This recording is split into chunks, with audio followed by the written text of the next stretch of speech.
मुंबई महानगरपालिका निवडणुकीमध्ये प्रभाग क्रमांक 140 मध्ये एमआयएमचे उमेदवार विजय उबाळे यांचा विजय झाला आणि आपल्यासोबत आता सध्या विजय उबाळे सर उपस्थित आहेत आणि यांनी आता उमेदवारी विजय झाल्यानंतर ते सर्वात प्रथम आता बाबासाहेब आंबेडकर यांच्या चैत्यभूमी येथे येऊन अभिवादन केलं त्यांनी आणि त्यानंतर आता आपल्यासोबत थेट ते जोडले गेले. आपण त्यांच्याशीच बोलणार आहोत. सर, एकूणच ज्याच पद्धतीने वॉर्ड प्रभाग क्रमांक 140 मध्ये आपला विजय झाला आहे, काय तुमची पहिली प्रतिक्रिया, कारण कशा पद्धतीने त्या ठिकाणी लढत होती?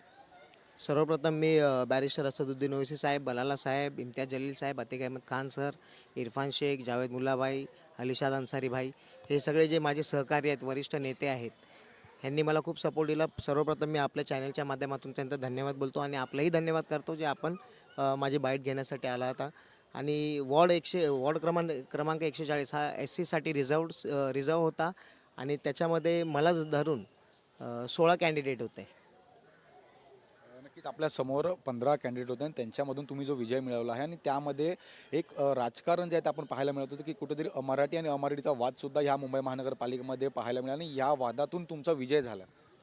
बरोबर आहे, कारण की तुम्ही जर बघाल, तुम्ही जर आता सांगितलं मराठी अमराठीचा वाद चालू आहे, धर्मावरती पण लोक वोट मागतात, पण MIM पार्टीने पूर्णपणे गोवंडी मानपूर तालुक्यामध्ये पूर्णपणे 8 सीट होत्या. 8 सीटला शिकलेले उमेदवार दिले होते आणि त्यापैकी 8 पैकी 6 जण निवडून आलेत आणि त्यांचे मुद्दे भाषा, धर्म किंवा काही जात असे नव्हते.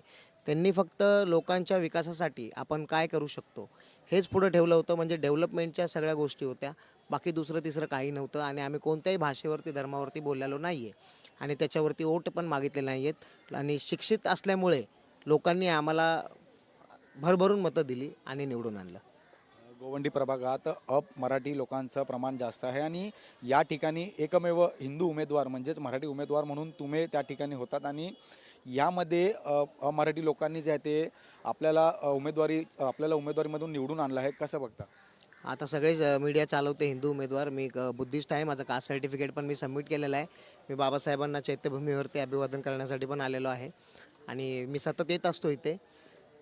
तर आपण जसं बोलता की तिथं मुस्लिम बहुल संख्या जास्त आहे, पण असं बघायला गेलं वॉर्ड क्रमांक 140मध्ये मुस्लिम पण आहेत, मराठी पण आहेत, बुद्धिस्ट पण आहेत, ख्रिश्चन पण काही प्रमाणात आहेत. मग आपल्याला सगळ्यांना तुम्ही एका धर्मामध्ये किंवा एका जातीमध्ये बांधून ठेवता येत नाही. सगळ्यांपर्यंत जर तुम्हाला पोहोचायचं आणि सगळ्यांची कामं करायची तर तुम्हाला एक विकासाचे मुद्दे घेऊन जावे लागतील त्यांच्यापर्यंत.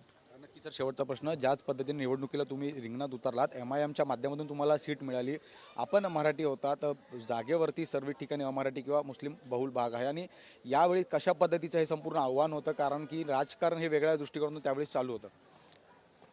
भरपूर लोकांनी विचारलं पहिलं मला, समजा MIM पार्टीने तिकीट देताना की फॉर्म भरायच्या आधी की तुला देत आहेत का किंवा तुमचं होतं आहे का, पार्टी देणार का. पार्टीवरती खूप लोकांनी संशय घेतला, प्रश्नचिन्ह उभे केले, पण पार्टीने एका शिकलेल्या उमेदवाराला तिकडे पोचवलं आणि आज मी तुमच्यासमोर उभा आहे. आणि तिथे ना जातीचं, धर्माचं कोणतंही राजकारण आहे. आणि तिथे जसं लोकांचा माइंडसेट झाला आहे की MIM पार्टी एका संप्रदायाची आहे, मुस्लिम समाजाचीच आहे, पण असं काही नाही आहे. पार्टीला तुम्ही पार्टीमध्ये नाव बघितलं तर ऑल इंडिया मजलिस इत्तेहाद म्हणजे एकत्र येणे. आणि कोणत्याही धर्माची लोकं किंवा पंथातली लोकं किंवा जातीची लोकं एकत्र येऊ शकतात ना. तुम्हाला जर तुमच्या विभागाचा विकास करायचा असेल तर तुम्हाला एकत्र येणं खूप गरजेचं आहे, असं आहे. नक्कीच, खूप खूप धन्यवाद. तर आपण पाहतोय की प्रभाग क्रमांक 140 मधील मतदारांनी जे आहे ते विकासाला पाहून या उमेदवाराला विजयी केल्याची प्रतिक्रिया विजय उबाळे यांच्याकडनं देण्यात येते आहे. व्हिडिओ जर्नलिस्ट स्वप्नील सह मी जय पवार, जय महाराष्ट्र न्यूज, मुंबई.